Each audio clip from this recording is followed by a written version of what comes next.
Hi friends, నా పేరు కార్తిక్. ఈరోజు మనం ఫ్లూయిడ్ మెకానిక్స్ పార్ట్ 10, ఇది 10th వీడియో. ఎవరైనా 1 to 9 వీడియో చూడకపోతే అది చూసి ఈ పార్ట్ 10 చూడండి. ఓకే, అండ్ ఈ వీడియో మొత్తం తెలుగులోనే ఉంటుంది ఎక్స్ప్లెనేషన్. అండ్ ఈరోజు మనం డిస్కస్ చేసేది ఫ్లూయిడ్ మెకానిక్స్లో types of fluid flow. Okay, types of fluid flow. Fluid ఫ్లోలో ఎన్ని టైప్స్ ఉంటాయో డిస్కస్ చేస్తున్నాం. దాంట్లో ఫస్ట్ టైప్ వచ్చేసి steady state and unsteady state and unsteady state flow. Steady and unsteady flow. Steady and unsteady flow. And uniform and non-uniform. Uniform and non-uniform flow. And laminar and turbulent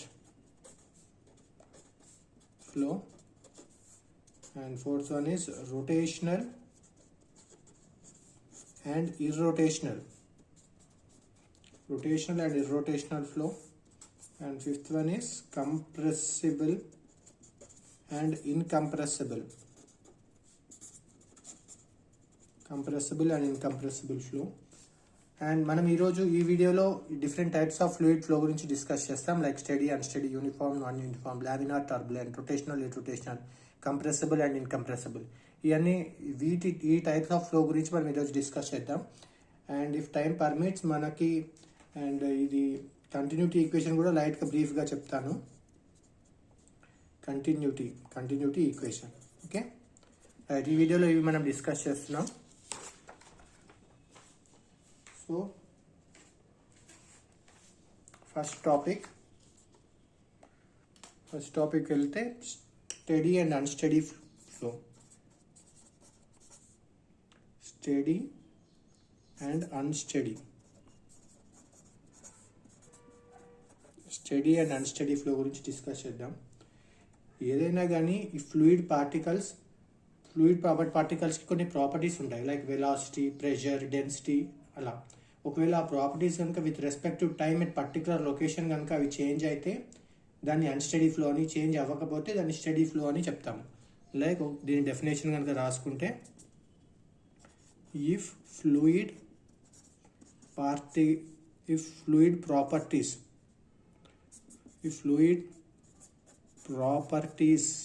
like velocity, pressure, density etcetera, ఇలా fluid properties are not changing with respect to time at particular location. ఒకవేళ fluid particles at particular location change అవ్వకపోతే దాన్ని steady state అంటాం. ఒకవేళ change అయితే unsteady state అంటాం. For example, ఇది ఒక పైప్ అనుకుంటే, ఈ పైప్లో ఫ్లూయిడ్ ఫ్లో అవుతుంది. Okay, assume some water is flowing in this pipe. Flow అయినప్పుడు ఒకవేళ ఇది point a, okay, any one point a, ఇది పాయింట్ బి, ఇలా అనుకున్నప్పుడు for point a at time is equals to 2 seconds. 2 seconds time దగ్గర velocity of a is 4 meters per second for example, and velocity of B is 5 meters per second. Okay, and అదే ఒకవేళ time 4 seconds దగ్గర velocity of A మళ్ళీ 4 meters ఉంది, and velocity of B 5 meters per second ఉంది. అలాగే ఇంకొక example తీసుకుంటే time 10 seconds అనుకోండి. 10 seconds దగ్గర కూడా వెలాసిటీ ఆఫ్ ఏ 4 meters ఉంది, and velocity of B 5 meters ఉంది. ఓకే, ఇక్కడ ఉన్న ప్రాపర్టీస్లో నేను వెలాసిటీ ప్రాపర్టీ తీసుకొని నీకు ఎక్స్ప్లెయిన్ చేస్తున్నాను. ఈ fluid properties are not changing with respect to time, అంటే టైం చేంజ్ అవుతున్నా కానీ ప్రాపర్టీ ఏమి మారకుండా అలాగే ఉంటే at particular location. Point A దగ్గర 4 ఉంది, 2 seconds దగ్గర 4 seconds అయినా అది 4 ఉంది, 10 seconds అయినా కానీ 4 meters per second ఉంది. విత్ రెస్పెక్ట్ టు టైం మారినా కానీ ఈ వెలాసిటీ అనే ప్రాపర్టీ ఎట్ పాయింట్ ఏ అంతే ఉంటుంది, చేంజ్ అవ్వట్లేదు. అలా చేంజ్ అవ్వకపోతే దీన్ని మనం స్టడీ స్టేట్ అని చెప్తాం. Okay, steady state. అలాగే పాయింట్ బి దగ్గర 5 ఉంది, టైం చేంజ్ చేసినా 5 ఉంది వెలాసిటీ. సో పాయింట్ బి దగ్గర కూడా మనకి ఎనీ పాయింట్ మన ప్రాపర్టీ చేంజ్ అవ్వట్లేదు కాబట్టి this flow is called steady state flow. అదే ఇంకొక ఎగ్జాంపుల్ తీసుకుంటే ఇది ఇలా చేంజ్ అవ్వకపోతే స్టడీ స్టేట్ అంటాం. అదే ఒకవేళ ఇది వేరే టైప్ ఆఫ్ ఫ్లో, ఇది కూడా వేరే పైప్, దీంట్లో కూడా ఫ్లో అవుతున్నాయి. ఇక్కడ కూడా పాయింట్, ఇది ఒక పాయింట్ ఏ అనుకోండి. Okay, and at t is equals to 1 second velocity is 10 meter per second. అదే t is equals to 2 seconds velocity equals to 4 meter per second. Okay, ఈ పైప్లో మనకి టైం చేంజ్ అయినప్పుడు వెలాసిటీ చేంజ్ అయిపోయింది. So time మారినప్పుడు property మారిపోయింది. This type of flow is unsteady. దీన్ని unsteady flow అని అంటాం. వెరాజ్ ఇక్కడ టైం చేంజ్ అయినా కానీ ప్రాపర్టీ మారలేదు, సో దీన్ని స్టడీ ఫ్లో అంటాము. ఇది unsteady flow. This is study flow. This is study flow. Okay, study flow unsteady flow difference అర్థమైంది కదా. అండ్ ఇప్పుడు మనం నెక్స్ట్ టైప్ ఆఫ్ ఫ్లో గురించి డిస్కస్ చేద్దాం. That is uniform and non uniform flow. Uniform flow, non uniform flow. ఇది ఎలా ఉంటుంది అని అంటే, if fluid properties at a particular time are not changing with respect to location.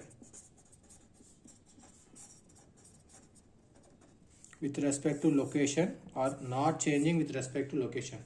ఇది కూడా ఒక పైప్ తీసుకుంటే దీంట్లో కూడా ఒక పాయింట్ ఏ పాయింట్ బి కనుక మనం తీసుకుంటే ఫ్లో ఉంటుంది. దీంట్లో కూడా యాజ్ ఇట్ ఈస్ పైప్లో వాటర్ ఫ్లో అవుతుంది. At t is equals to 10 seconds దగ్గర velocity of A 4 meter per second. ఇది just an example. Velocity of b ఇది 4 మీటర్ పర్ సెకండ్. అదే t is equals to 15 seconds.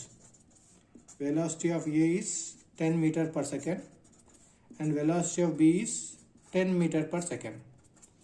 ఇక్కడ మీరు observe చేయాల్సింది ఏంటంటే టైం చేంజ్ అయింది. Fluid properties at a particular time, ఒక టైం దగ్గర are not changing with respect location. అంటే t is equals to 10 seconds దగ్గర ఏ పాయింట్ చూసుకున్నా వెలాసిటీ 4 ఉండాలి. Time t is equals 15 seconds దగ్గర ఏ పాయింట్ చూసుకున్నా టైం 10 వెలాసిటీ 10 మీటర్ పర్ సెకండే ఉండాలి. అంటే యూనిఫామ్, ఒక క్లాస్లో మనకి ఎలా అయితే అన్ని స్టూడెంట్స్కి సేమ్ యూనిఫామ్ ఉంటుందో ఇక్కడ కూడా ఈ పైప్లో ప్రతి ప్రాపర్టీ ప్రతి లొకేషన్ దగ్గర సేమ్ ఉండాలి. టైం 10 సెకండ్స్ దగ్గర 4 ఉంది, అలాగే టైం 15 సెకండ్స్ దగ్గర 10 ఉంది.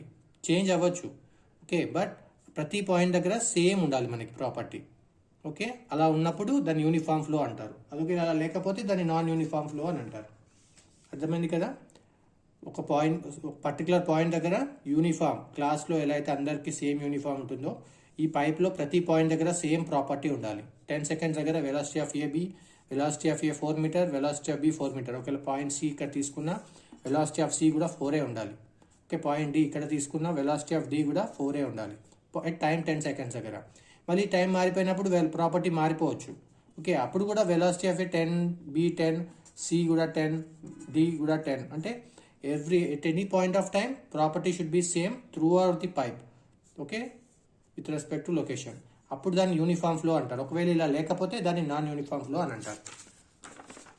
రైట్, మనం నెక్స్ట్ ప్రాపర్టీ గురించి డిస్కస్ చేద్దాం. ఇది చాలా important flow, that is laminar and turbulent flow. చాలా ఎగ్జామ్స్లో, ఇంటర్వ్యూస్లో అడుగుతుంటారు దీని differences. Laminar and turbulent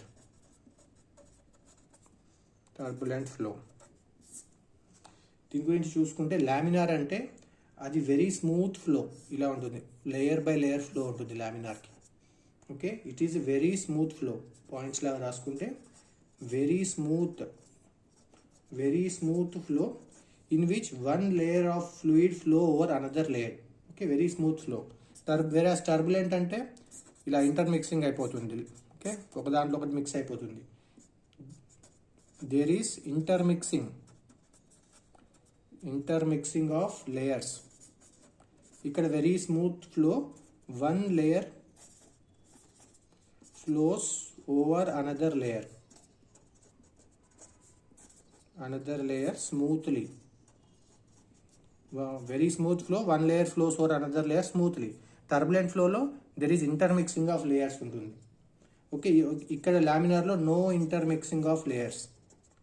okay, no intermixing of layers. ఇక్కడ ఇంటర్మిక్సింగ్ అవ్వవు, ఇక్కడ ఇంటర్మిక్సింగ్ అవుతాయి. టర్బులెంట్ ఫ్లో అక్కర్స్, ఇది ఎందుకు అవుతుంది అని అంటే turbulent flow occurs due to high velocity వల్ల, హై వెలాసిటీ ఫ్లోలో ఉంటే అప్పుడు టర్బులెంట్ ఫ్లో కింద మారే ఛాన్సెస్ ఉంటాయి. ఓకే, దీన్ని మనం high velocity leads to turbulent flow ఇలా కూడా రాసుకోవచ్చు. ఓకే, అండ్ వేరేజ్ లామినార్ ఫ్లో అనేది it is a systematic and well organized flow. Okay, ఇదేమీ ఇక్కడ సిస్టమాటిక్ లేదు, ర్యాండమ్ ఫ్లో. అండ్ దీని కనుక మనం చూసుకుంటే దీని వెలాసిటీ ఒక పైప్ అనుకుంటే దీనిలో వాటర్ ఫ్లో అవుతుంది. ఓకే, అలా ఫ్లో అవుతుంది అని మనం అనుకుంటే దీని వెలాసిటీ డిస్ట్రిబ్యూషన్ ఎలా ఉంటుందంటే ఇలా ఉంటుంది. అంటే ఈ సెంటర్ దగ్గర వెలాసిటీ ఎక్కువ ఉంటుంది, ఈ పైప్ ఎండ్స్లో వెలాసిటీ 0 ఉంటుంది. సో ఇది velocity distribution. Okay, this is velocity distribution. Okay, దీని యావరేజ్ ఇది వి max, this is we max కదా. అట్లానే దీని యావరేజ్ కూడా ఉంటుంది, వి యావరేజ్. ఇప్పుడు దీని గురించి ఎందుకు చెప్తున్నాను అని అంటే రెనాల్డ్స్ నెంబర్ గురించి డిస్కస్ చేస్తున్నాం మనం. లామినార్ ఫ్లోలో Reynolds number less than or equal to 2000 ఉంటుంది. వెరాజ్ టర్బులెంట్ ఫ్లోలో రెనాల్డ్స్ నెంబర్ గ్రేటర్ దాన్ 2000 ఉంటుంది. ఇప్పుడు రెనాల్డ్స్ నెంబర్ ఏంటో మనం కొద్దిగా బ్రీఫ్గా డిస్కస్ చేద్దాం. Reynolds number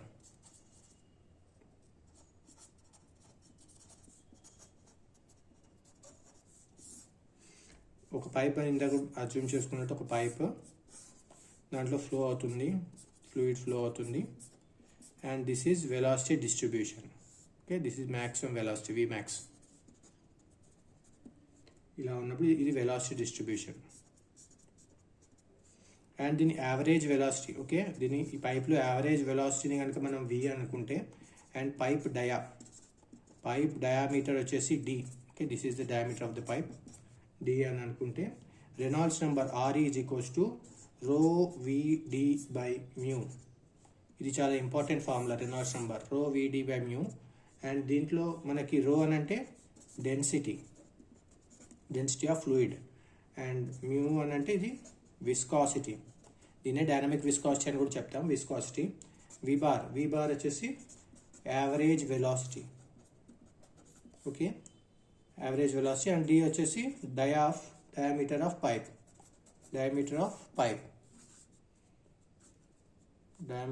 pipe. Okay, and Reynolds number is less than or equals to 2000 కనుక వస్తే that is called laminar flow. అదే రెనాల్డ్స్ నెంబర్ గ్రేటర్ దాన్ 2000 వస్తే that is called turbulent flow. Okay, Reynolds number తోటి మనం define చేస్తాం అది laminar ఫ్లోనా turbulent ఫ్లోనా అని. And మనకి ఇంకోటి అబ్జర్వ్ చేసేంటి, laminar is a very smooth flow, one layer flows over the another. Whereas turbulent is an intermixing of layers ఉంటుంది. High velocity వల్ల ఫ్లోలో టర్బులెన్సీ వస్తుంది. ఇక్కడ no intermixing of layers. It is a very systematic and well organized flow. Okay, and the next మనం irrotational flow గురించి discuss చేద్దాం. This is fourth type of flow, that is rotational and irrotational flow. ఇక్కడ కూడా మనం ఒక pipe కనుక తీసుకుంటే దీనిలో కూడా ఒక ఫ్లూయిడ్ ఫ్లో అవుతుంది. ఫ్లో అవుతున్నప్పుడు ఇది ఒక ఫ్లూయిడ్ పార్టికల్ అనుకోండి. ఓకే, ఫ్లూయిడ్ పార్టికల్ జస్ట్ మీకు అర్థం అవ్వాలని ఇలా డ్రా చేస్తున్న ఫ్లూయిడ్ పార్టికల్ని. అండ్ ఈ ఫ్లూయిడ్ పార్టికల్ ఇలా రొటేట్ అవుతుంది. ఓకే,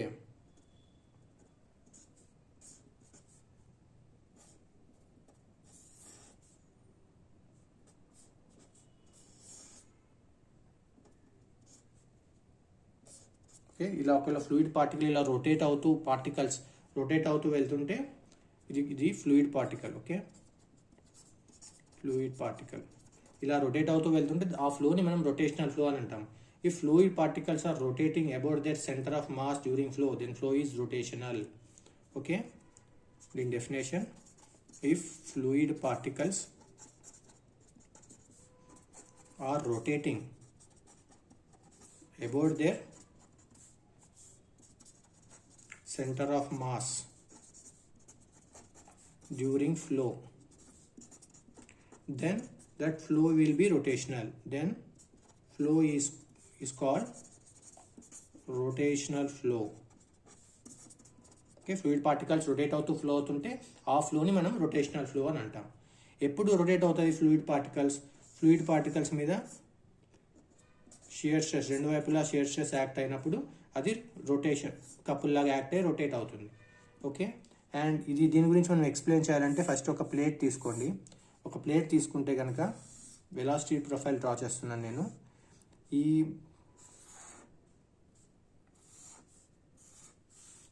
ఇక్కడ ఫ్లో ఇలా వస్తుంది. ఇలా ఫ్లో వచ్చినప్పుడు ఇది ఒక ప్లేట్ కదా, ఇది leading edge. Okay, this is called leading edge. ఇక్కడ అండ్ లీడింగ్ ఎడ్జ్ పైన స్టార్టింగ్ వెలాసిటీ ఇక్కడ జీరో ఉంటుంది. Velocity profile. వెలాసిటీ ఇలా ఇంక్రీజ్ అవుతూ వెళ్తుంది.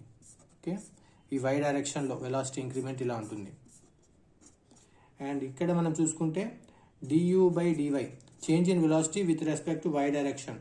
ఇక్కడ జీరో అంటే ఈ పాయింట్ తర్వాత ఏం చేంజ్ ఉండదు, ఎంత వెలాసిటీ ఉందో అంతే వెలాసిటీ ఉంటుంది. ఇక్కడ velocity change in velocity with respect to why direction zero ఉంటుంది. ఇక్కడ స్ట్రైట్గా వెళ్ళిపోతుంది.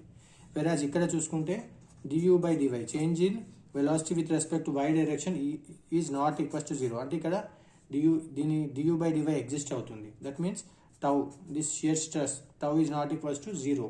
ఈ రీజన్లో tau is not equals to zero. Tau ఎప్పుడు జీరో అవ్వదు అని అంటే rotational flow. Okay, this region is called rotational flow. ఇక్కడ ఈ స్ట్రెసెస్ యాక్ట్ అవుతుంది, అందుకని ఈ పార్టికల్స్ ఇక్కడ రొటేట్ అవుతున్నాయి. వేరే ఇక్కడ రొటేషనల్ కాదు. ఈ రీజన్లో this is non viscous and irrotational. Okay, ఈ పైన ఉండేది du/dy జీరో కాబట్టి ఇది non viscous and irrotational flow. అదే ఈ వెలాసిటీ ప్రొఫైల్ ఈ రీజన్ కింద. Okay, this region is rotational flow. du/dy is not equal to zero, tau is not equal to zero. It will have some value. Okay, du/dy exist అవుతుంది. Exist అయినప్పుడు that is the rotational flow. మనం మామూలుగా Newton's law of viscosity గురించి కూడా లైట్గా discuss చేద్దాం. Newton's law of viscosity ఏం చెప్తుంది? Newton's law of viscosity, tau is directly proportional to du/dy. Tau is equals to mu into du/dy. Okay, ఒకవేళ du/dy exist అవుతుంది అనుకోండి, అది rotational flow. Newton law of viscosity ఇక్కడ applicable అవుతుంది. ఇక్కడ du/dy equals to zero. ఇక్కడ Newton law of viscosity ఇక్కడ zero పెట్టుకుంటే మనం షియర్ స్ట్రెస్ జీరో అవుతుంది. ఇక్కడ zero, tau is equals to zero ఇక్కడ. ఓకే, ఈ రీజన్లో. వేరే ఈ రీజన్లో tau not equal to zero. This is rotational flow and this is irrotational flow.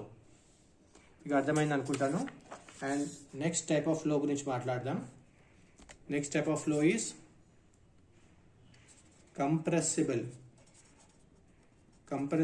And incompressible flow. పేరులోనే ఉంది కదా, కంప్రెసిబుల్ అండ్ ఇన్కంప్రెసిబుల్. ఒకవేళ అది ఇన్కంప్రెసిబుల్ అనుకో, దాని డెన్సిటీ కాన్స్టెంట్. కంప్రెసిబుల్ అనుకో, డెన్సిటీ వేరీ అవుతూ ఉంటుంది. ఫర్ ఎగ్జాంపుల్ ఇక్కడ కూడా ఒక పైప్ కనుక మనం తీసుకుంటే అండ్ ఫ్లో ఇలా అవుతుంది, పైప్లో వాటర్ ఫ్లో అవుతుంది. If through out the pipe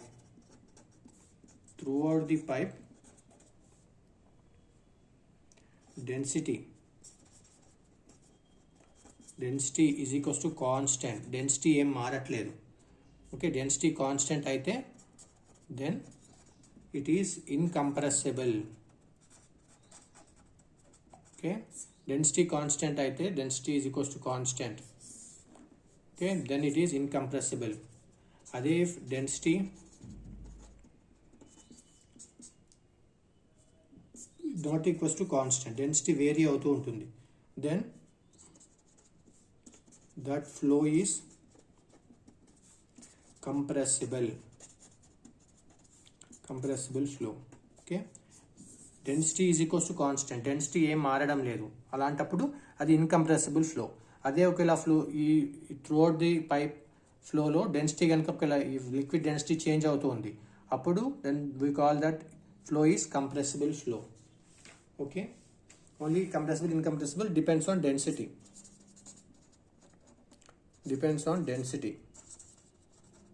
okay, density కాన్స్టెంట్గా ఉంటే అది ఇన్కంప్రెసిబుల్, డెన్సిటీ వేరీ అవుతూ ఉంటే that flow is called compressible flow. And next మనం కంటిన్యూటీ ఈక్వేషన్ గురించి డిస్కస్ చేద్దాం.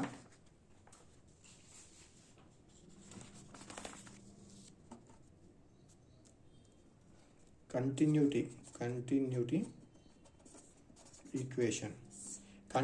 ఈక్వేషన్ కన్జర్వేషన్ ఆఫ్ మాస్ అని కూడా చెప్తాము. Conservation of mass.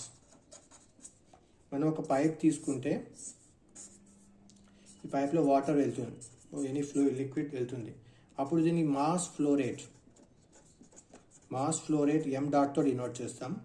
Mass flow rate కనుక ఒకవేళ కాన్స్టెంట్ అయ్యి ఉంటే, ఓకే, మాస్ ఫ్లో రేట్ ఎప్పుడు కూడా కాన్స్టెంట్ ఉంటుంది. దీని మీనింగ్ ఏంటంటే ఇక్కడ మనము ఎంత మాస్ పంపిస్తున్నామో అంతే మాస్ ఇటువైపు నుంచి వస్తుంది, అప్పుడు మన mass flow rate is equals to constant అని అంటాం.